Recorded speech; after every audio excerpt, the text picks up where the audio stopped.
जय माँ काली मित्रों, आपका मेरे चैनल माँ काली माँ दुर्गा शक्ति संवाद में स्वागत है। मित्रों, अगर आप मेरे चैनल पर नए हैं तो मेरे चैनल को सब्सक्राइब कीजिए, लाइक कीजिए, शेयर कीजिए, साथ ही नोटिफिकेशन बेल को भी प्रेस कीजिए जिससे मेरी आने वाली वीडियोस का नोटिफिकेशन आपको तुरंत मिल जाए।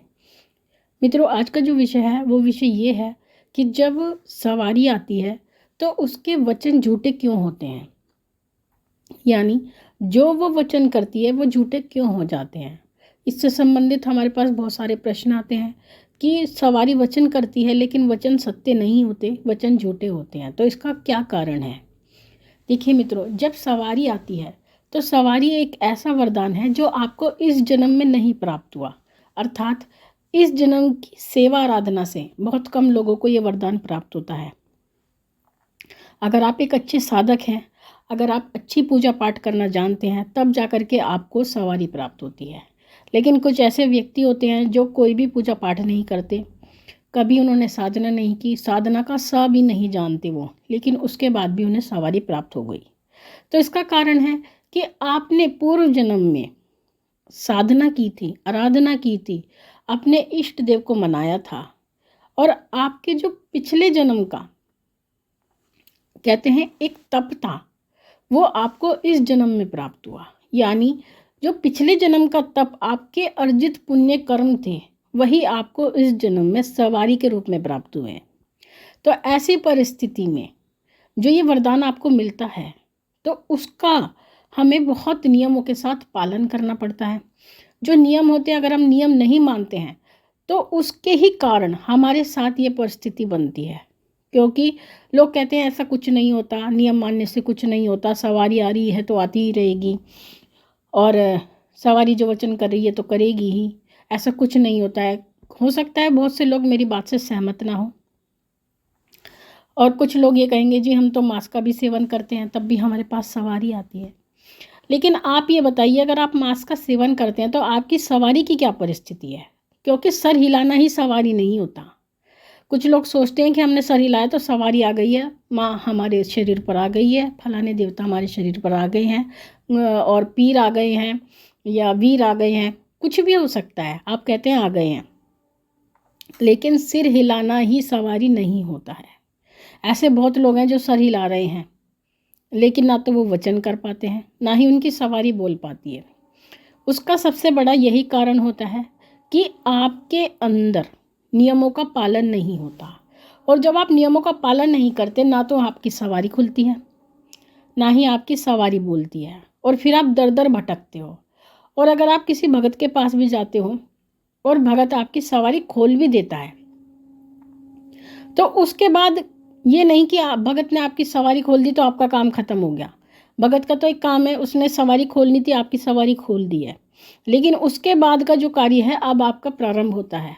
आपको नियमों का पालन करना है, और जिनकी सवारी के वचन झूठे होते हैं उसका सबसे बड़ा कारण ये होता है कि आपको ये ही नहीं पता कि किस प्रकार से हमें स्वच्छता रखनी है, किस प्रकार से हमें पवित्रता रखनी है, किस प्रकार से हमें शुद्धता रखनी है। यानी स्वच्छता, शुद्धता और पवित्रता, इन नियमों को तो आप जानते ही नहीं हैं। आप एक सामान्य जीवन जीते रहते हैं, जैसा सवारी खुलने से पहले आप जी रहे थे, या जैसा सवारी आने से पहले जी रहे थे। यानी आपने अपने जीवन में कोई बदलाव नहीं किया, अपने भोजन में कोई बदलाव नहीं किया, अपने आचार विचार में कोई बदलाव नहीं किया, अपने जप तप में आपने कोई बदलाव नहीं किया। आप जैसे थे बिल्कुल वैसे ही चल रहे थे। आप कभी पवित्र नदी में स्नान नहीं करते, आप कभी ढंग से पूजा पाठ नहीं करते, कभी आप शुद्ध भोजन पर ध्यान नहीं देते, आप किसी के यहाँ भी खा लेते हैं, किसी प्रकार का भी भोजन कर लेते हैं, किसी के साथ भी भोजन कर लेते हैं। तो ऐसी परिस्थिति में जो चीज़ आपके पास आई है उसका आवेश आना धीरे धीरे कम हो जाएगा। आप का जो नियम है स्वच्छता, पवित्रता और शुद्धता का, अगर आप उसे नहीं मानते हैं, अशुद्ध भोजन करते हैं, यानी शुद्ध भोजन नहीं करते, मांसाहारी भोजन करते हैं, लहसुन प्याज वाला भोजन करते हैं, झूठा भोजन करते हैं, यानी अगर आप किसी अन्य व्यक्ति के साथ भोजन करते हैं, अपने घर परिवार के सदस्यों के साथ भोजन करते हैं, अपने माता पिता के साथ भोजन करते हैं, अगर स्त्री है तो अपने पति के साथ भोजन करती है, और अपने बच्चों के साथ भोजन करती है, तो अगर ऐसा करती है यानी झूठा भोजन करती है, तो क्या होता है, आपकी सवारी के वचन झूठे होने लगते हैं, क्योंकि झूठा भोजन करने से हमारे जो पुण्य हैं, यानी जो पुण्य हमने अर्जित किया था वो पुण्य क्षय होने लगते हैं, यानी खत्म होने लगते हैं, और ये चीज़ शक्तियों को पसंद नहीं होती है। तो ऐसी परिस्थिति में आपको झूठा भोजन बिल्कुल नहीं करना है, ये आपको ध्यान रखना है। हर किसी के घर का भोजन नहीं करना है, क्योंकि आप नहीं जानते कि जिस व्यक्ति ने भोजन बनाया है उसने शुद्धता के साथ भोजन बनाया भी है या नहीं बनाया है।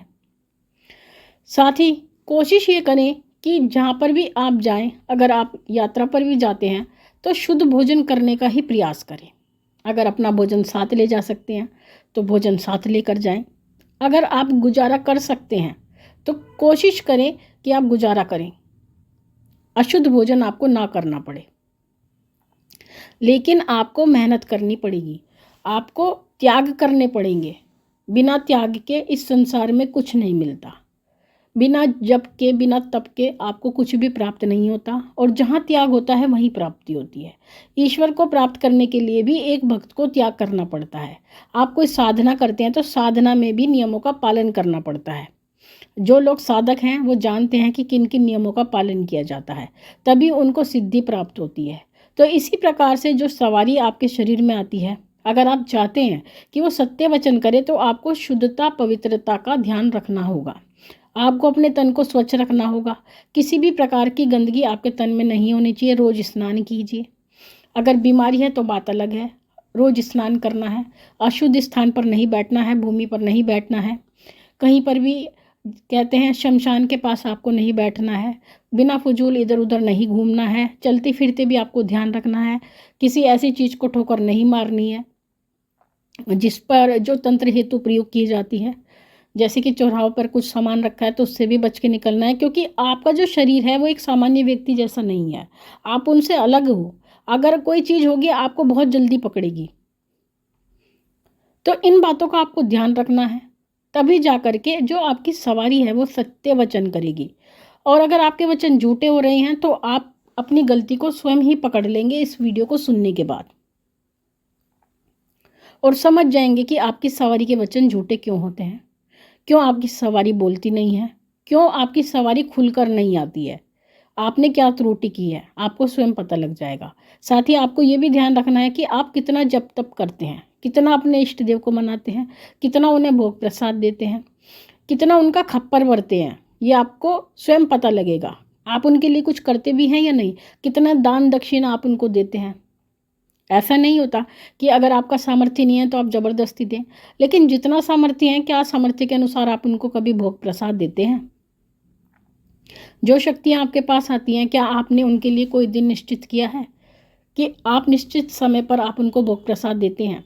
अगर आप उनको भोग प्रसाद नहीं देते हैं तब भी शक्तियाँ आना बंद हो जाती हैं, वो शरीर में प्रवेश करना बंद कर देती हैं और धीरे धीरे करके आपका शरीर छोड़कर चली जाती है। और जो शक्ति एक बार चली जाती है वो जल्दी से वापस आपके शरीर में प्रवेश नहीं करती, क्योंकि वो अन्य व्यक्ति के पास चली जाती है। तो इस प्रकार से अगर आप नियमों का पालन करें तो आपको सब कुछ प्राप्त होगा, क्योंकि ये आशीर्वाद है, ये आपका पुण्य कर्म है, आपका जप तप है जो आपने पूर्व जन्म में इकट्ठा किया था। अगर आप इसका सही प्रकार से प्रयोग करते हैं तो शक्तियाँ आपके सभी कार्य भी करती हैं, आपके घर की सुरक्षा भी करती हैं, आपके घर में कोई भी अनिष्ट नहीं होने देती, आपके घर में धन धान्य की वृद्धि करती है, आपके स्वास्थ्य में वृद्धि करती हैं, आपकी धन संपदा में वृद्धि करती हैं। तो ये आपका कार्य है कि आप शक्तियों के माध्यम से किस प्रकार अपने कार्य को करा सकते हैं। तो मित्रों, ये थी जानकारी आप सभी के लिए। माँ भगवती से यही प्रार्थना करते हैं कि वो आपके भंडारे भरती रहे, आपकी सभी मनोकामनाओं को पूर्ण करती रहे।